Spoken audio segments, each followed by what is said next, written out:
Ba'zi zapravkalarga 10 litr ber desangiz, 9 litr bersa. Endi plastik karta bo'lgan, bank ko'p foiz olyapti deb 8 litr beradimi? Mana marketingning jinnisi, mana Hamkorbank zo'r marketing ishga tushiribdi. Qarang. Mana tekinga Hamkorbank plastik uzkart tarqatyapti. Ertadan 1-apreldan metallarga naqd pul olinmasligini hisobiga o'zi Hamkorbank birinchilardan bo'lib tekinga mana xodimlarga kelib karta tarqatyapti. Hammaga tekinga beryapti ekan. Degan qoyil gap yo'q. Yana qaysi bank shunaqa qila oladi? Belgilab ketinglar. Hozir metan zapravkada bizga qaranglar, bitta qiziq narsani aytaman, qaranglar.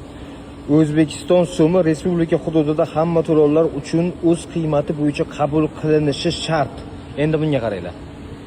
Diqqat, 1-apreldan faqat bank kartasi orqali onlayn shaklda to'lov amalga oshiriladi. Nima deyapti? Lekin buni qabul qilinishi shart.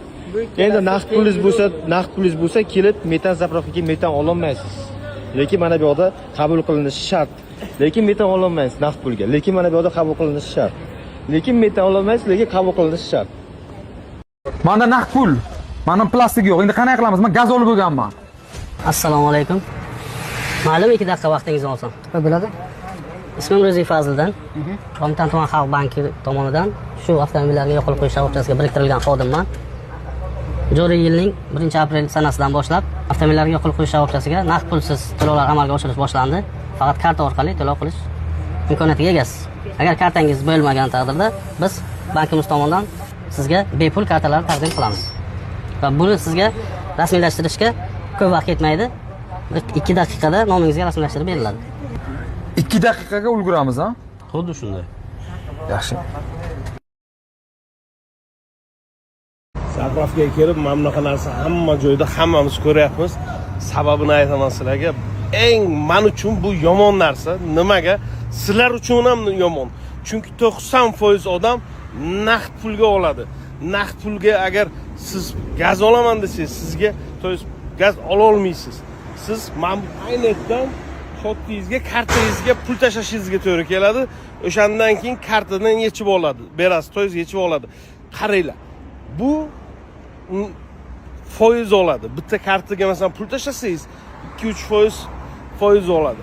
Bizga bu nevigidna. Qanaqadir biron nima qilish kerak, чтобы o'sha pulni o'zi 90 ming bo'lsa, biz 90 ming to'laylik. 100 ming bo'lsa 100 ming to'laylik. Aslan o'z qilyapsizlar, biz 90 mingning ustiga yana 2-3% prosta tak qo'shib berishimiz kerak. Nima deysizlar, mana shu narsa to'g'rimi, yo'qmi? Zo'r narsani tez aytib ketaman. 3% komissiya ko'rsatdi, to'g'rimi? Demak, zapravkaga kirsam 99 ming zapravka bo'lsa, buni tanga tiqadigan joyi bo'lmaydi, to'g'rimi? Men avtomatiski shunda 100 ming so'm pul tiqaman, mingsimga yoqaman. Keyin bu menga 97 ming pul tashlading, 3 ming qana deydi. Keyin men yana unga 3 ming topa olmay, yana 4 ming so'm tashlayman, to'g'rimi? Keyin unga ham yana 150 so'm kech olsa, shuncha pulga olib ketar ekanmiz-ku. Har zapravkaga kirganda 4 ming, 3 ming boshqacha bo'lsa kerak.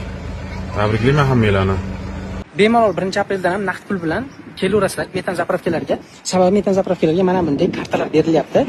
Bu mana bunday moment kartalari, ya'ni bir martalik karta. Bu bir martalik karta sizga beriladi. Keyin bu kartani o'z nomingizga ulab olasiz. Ulab olganingizdan keyin minus 15 ming so'm qarzda bo'ladi. 15 ming so'm pul tashlaysiz, mana shunday kartani foydalanaverasizlar.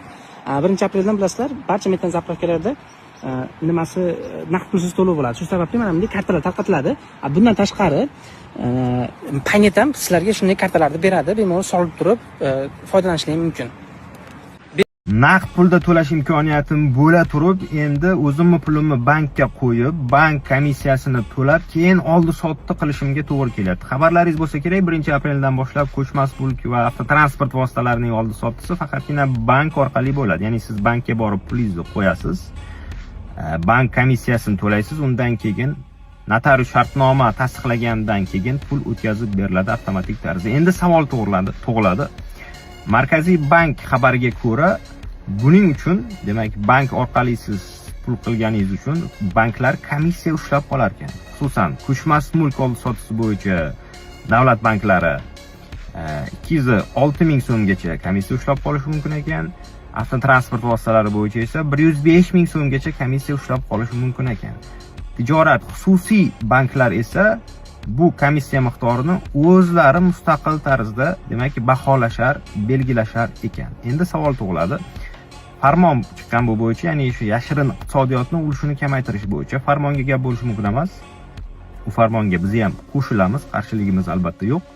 Lekin kelinglar yashirin iqtisodiyotni birgalikda kamaytiramiz. Faqatgina mana yoki boshqalarni iste'molchilarni huquqlarini cheklamagan holatda, huquqlarini buzmagan holatda. Ya'ni savol tug'iladi. Shu paytgacha men o'zimni naqd pulimga to'g'ridan to'g'ri kelishilgan bahoni to'lab yurgan bo'lsam, nimaga men ortiqcha bankka o'sha komissiyasini to'lashim kerak degan savol tug'ilsa, bu savolga albatta javob bera olishimiz mumkinmi, mumkin emasmi? Birgalikda qilishimiz uchun albatta bu narsa fuqarolarni, iste'molchilarni huquqlarini cheklamagan holda, masalan, bank komissiya olmasin, to'g'ridan to'g'ri o'sha kelishilgan summani o'tkazib bersin. Hech bo'lmasa davlat banklari shu ishni qilish kerak. Ya'ni komissiya olmasdan turib fuqarolarga imkoniyat berish kerak deb hisoblaymiz.